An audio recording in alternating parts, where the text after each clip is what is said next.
yéen ñi bëggoon a xam ana fan la ñuy jaayee produit yu kenn bëggul bu Cheikh Seydi Mouhamadul Moustapha Sy ñuy yellu di leen wax adresse baa ngi noonu bu ngeen ñëwee fii ci résidence am bu bees bi nekk ci poste Thiaroye ci arrêt table Tivaouane suñu ay numéro 77 602 15 63 76 378 17 ñi nga xamante ni dañoo am cas yu urgent ba mënuñoo xaar mën nañoo woote ci numéro bi di 77 030 48 40 ñu bamtuwaat ko 77 030 48 40 bu ngeen wootee ci yile numéro di ngeen jot ndaw yi kenn bëggul bu Cheikh Seydi Mouhamadul Moustapha Sy wan leen ana nan ngeen di def ba mën a agsi ci bile bërëb bés yi nga xamante ni moom la kenn bëggul bu Cheikh Seydi Mouhamadul Moustapha Sy di consulter talaata àllarba alxames gaawu dibéer bi nekk bésu sàkk pexe bu delloo ci rendez-vous privé yi kii di kenn bëggul bu Cheikh Seydi Mouhamadul Moustapha Sy daal dina leen di sàkkal ñaari bés muy altini ak àllarba bu ñetti waxtu jotee jàpp juróomi waxtu kenn bëggul bu Cheikh Seydi Mouhamadul Moustapha Sy gaaw ci tawat yi gaaw ci poche yi.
Bienvenue dans votre troisième numéro Parlons-en umpale woo leen ne nag ci jamono yi ñu nekk coow daal dinay am foofii ci université Cheikh Anta Diop gannaaw ba ñu daal di ajee ci lu tolloog ñeent fukk ak juróomi ndongo daara yi nekkoon ci daara ju kawe joojee dañu tuppee ko Cheikh Anta Diop ñoom nag la ñu daal di teg ay daan ba noppi daal di jëlaat beneen ndongo daara dàq ko définitivement ci daara ju kawe ji tey nag ñu fas yéene woon cee ànd ak kenn ci ñoom ñu gën koo xam ci Pape Abdoulaye Touré maa ngi lay dalal ci question bi ma lay bëgg a laaj coow li am université Cheikh Anta Diop lan moo ko waral. dafa amoon na ay acte de vandalisme ay acte de violence yu amoon biir université période élection yi bi loolu weesoo waa SAES aussi entamé woon benn grève pour exiger à ce que les responsabilités soient situées ñu sanctionné ñu ci war a sanctionné loolu moo yokk a poussé le recteur à ce que mu convoqué le conseil de discipline. Pape Abdoulaye Touré ci lan lañ leen di toppee. ñun lu ñu doon toppee mooy benn message boo xamante ne yónnee woon nañ ko suñu doyen et que je pense que yéen ñëpp tamit yor ngeen message boobu parce que diffusé nañ ko le maximum sur les réseaux sociaux message boobu la ñu doon toppee bu ñu ñëwee aussi tamit ci conseil de discipline bi question yi ñu posé yëpp ci message boobu la dem ak yeneen message yoo xamante ne nii ñun jour boobu lañ koy soog a yëg jour boobu lañ koy soog a dégg li am ba am mooy man Pape Abdoulaye Touré ak sama naataango yu ma bokk coalition yëpp képp koo xamante ne demoon nga ci conseil de discipline boobu di nga génne woo faak relax génne woo faak réprimandé dañ laa sanctionné. ci noonee lañ leen jot a jox ay sanctions yow sa bos tollu ci ñaata at. man Pape Abdoulaye Touré ñu ngi ma sanctionné 5 ans yoo xamante ni dañ ma ko suspendre aw ma droit inscrire ci benn université wala benn établissement public ci réew donc lu ñuy toppee nag ak lu ñu def c'est diamétralement opposé amul lenn loo xamante ni tey méngoo na ci parce que ñun message bi ñu yónnee suñu doyen dañ ko doon laaj depuis quand il est compétent te toppeewuñ ñu le fait que ñuy remettre en cause la compétence de notre doyen kenn toppeewuñ ñu ko ci biir message bi aussi tamit ñu ngi naan kan nous avons gagné les élections et nous n'irons pas à d'autres élections si vous voulez une année blanche à notre faculté maintenez votre position monsieur le doyen. yéen lettre bi ngeen envoyé seen doyen da ngeen cee tëx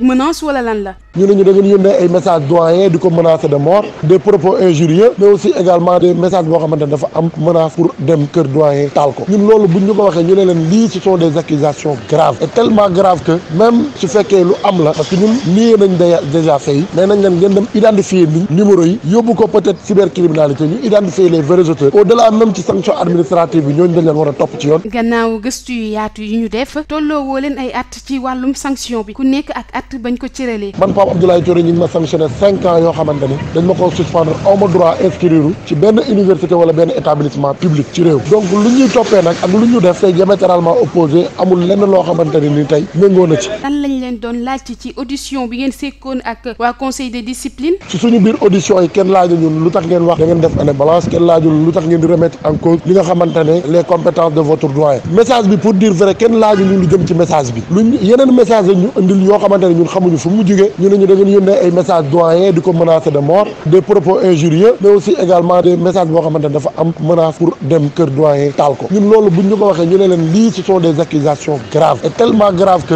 même su fekkee lu am la parce que ñun lié nañ déjà fait yi mais nañ leen ngeen dem identifier ni numéro yi yóbbu ko peut-être cybercriminalité ñu identifier les vrais auteurs au-delà même ci sanction administrative bi ñooñu dañ leen war a topp ci yoon man ak sama yeneen naataango yi ñoo bokk le même message bu ñu yónnee suñu doyen mais ñenn ñoom ñëpp ñu aj leen suspendre leen 2 ans man ñu seppi ma si aj suspendre ma 5 ans alors que du ma coordonnateur de liste du ma coordonnateur d'une coalition donc yooyu aussi tamit jaaxal ñu trop te seen biir notification bu ñuy jox suñu sanction yi notification bi mooy envoi de message contenant des propos injurieux te indi luñ ñu benn preuve en tout cas nii la demee nii moo tax ñu sanctionné ñu mais du càgg ni que ni ñun dañoo def ay violence dañoo def ay acte de vandalisme. Pape Abdoulaye Touré ñu ngi lay jaajëfal mbokk internautes yi li lañ leen indiloon tey ci seen émission Parlons-en di ca jaaree di remercier toute l'équipe de Ken Bëggul TV ci liggéey beeg taxawaay bi ngir lépp mën a yemb di leen jox dig daje ci bu yàggul dara ak seen beneen numéro Parlons-en.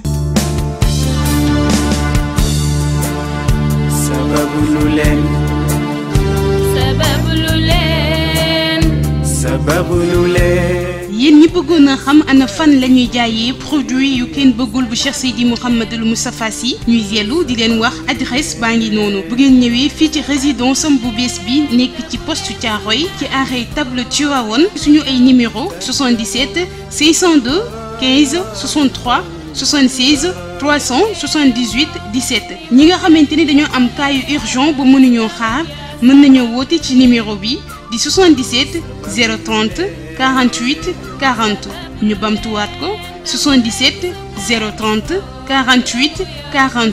bu ngeen wootee ci yile numéro di ngeen jot ndaw yi Ken Bëggul bu Cheikh Seydi Mouhamadul Moustapha Sy wan leen ana nan ngeen di def ba mën a agsi ci bile bërëb bés yi nga xamante ni moom la Ken Bëggul bu Cheikh Seydi Mouhamadul Moustapha Sy di consulter talaata